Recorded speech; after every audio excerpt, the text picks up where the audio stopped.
BJP का तो मामला ऐसा है कि बल्दिया का इलेक्शन है, डेवलपमेंट की, तरक्की की, विकास जिसको बोलते हैं उसकी कोई बात नहीं इनके पास। अब आज कोई बीजेपी का एक लीडर बोल दिया कि अगर हम हैदराबाद का बल्दिया इलेक्शन जीत गए तो पुराना शहर पाटापट्टनम में सर्जिकल स्ट्राइक करेंगे। हम ओल्ड सिटी में पाटापट्टनम में जो भी तेलुगु में बोलते हैं सर्जिकल स्ट्राइक करेंगे और वहां से पाकिस्तानियों और रोहिंग्यों को निकालेंगे। मैं बीजेपी वालों को बोल रहा हूं, पाशा ये आप किस पे सर्जिकल स्ट्राइक करेंगे? ये तो भारत के लोग हैं ना। मैं बीजेपी से कह रहा हूं कि जो भी आज स्टेटमेंट दिया, मैं प्राइम मिनिस्टर से बोल रहा हूं, ये बात सच है कि चीन की फौज लद्दाख में डिप्सांग प्लेन एक इलाका है, वहां पर चीन की PLA, वो आर्मी का नाम है, 970 स्क्वायर किलोमीटर पर चीन बैठा हुआ है। मिस्टर मोदी वहां सर्जिकल स्ट्राइक नहीं करेंगे, मुंह से चीन का नाम नहीं लेंगे, वहां से निकालने की बात नहीं करेंगे, और इनके बांकड़े पहलवान जिनके चड्डों में से मोंढे पलट गए हमारे को बोल रहे सर्जिकल स्ट्राइक है। आप बताइए कि क्या बात है? चीन कब्जा करके बैठा डेप्सांग वैली में 970 स्क्वायर किलोमीटर। नहीं, हम यहां पर, अच्छा ये बताइए, आपकी हुकूमत है, अमित शाह होम मिनिस्टर है, इतने कमजोर है होम अमित शाह, इतने वीक हैं, कितने पाकिस्तानी है बताओ? कल 24 घंटे तक तुम्हारे को टाइम दे रहा हूं, बताओ कितने पाकिस्तानी हैं? निकालो, बताओ, लिस्ट बताओ हमको। याद रखो, हैदराबाद की सरजमीन पर जो कोई बसता है, चाहे वो मुसलमान हो, हिंदू हो, दलित हो, आदिवासी हो, सिख हो, ईसाई हो, वो भारत का बाइज्जत शहरी है। यहां पर कोई पाकिस्तानी नहीं रह सकता, ना हम रहने देते उनको। मगर बल्दिया का इलेक्शन है, दिखाने को कुछ भी नहीं है, कुछ नहीं दिखा सकते। अब क्या समझ रहे? ओ डरा के करूंगा। पाशा डराएंगे ना तो हम भी डरा सकते हो। गए दुनिया, जमाना चला गया लुंगी उठा के दिखाने का जमाना।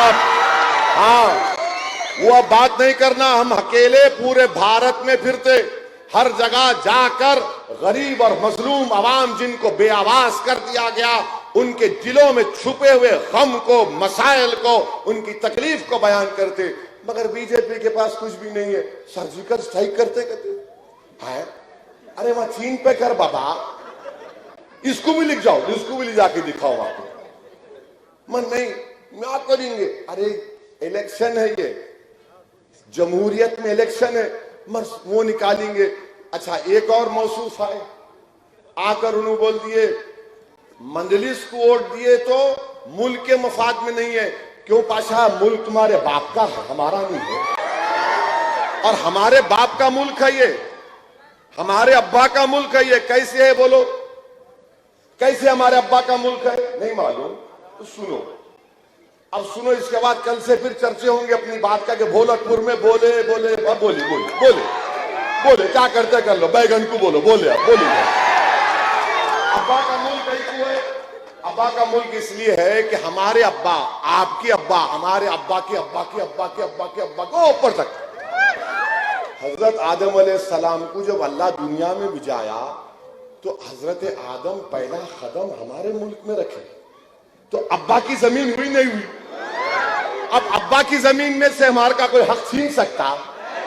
तो सुनो बीजेपी वालों, जब तक दुनिया कायम रहेगी, जब तक सुबह कयामत नहीं होगी, भारत में मुसलमान बाइज्जत शहरी रहेगा। और सुन लो मेरी इस बात को कि इस मुल्क की आजादी में आरएसएस ने कोई रोल अदा नहीं किया था। ये अंग्रेजों से मिले हुए थे, अंग्रेजों की गुलामी कर रहे थे, खत लिख कर भिजा रहे थे। सुबह कयामत तक हम मुजाहिदीन आजादी की कुर्बानियों को रायगा नहीं जाने देंगे। अगर इस मुल्क में हम उन मुजाहिदीन आजादी के जानशीन बनकर भारत के इस संविधान को, आइन को, तिरंगे को ऊंचा करके अपने हुकूक की लड़ाई हम लड़ रहे हैं। आज मंजलिस जो लड़ाई लड़ रही है वो हिस्सेदारी की लड़ाई है। वो हम चाहते हैं कि इख्तिदार में हमको हिस्सा मिले।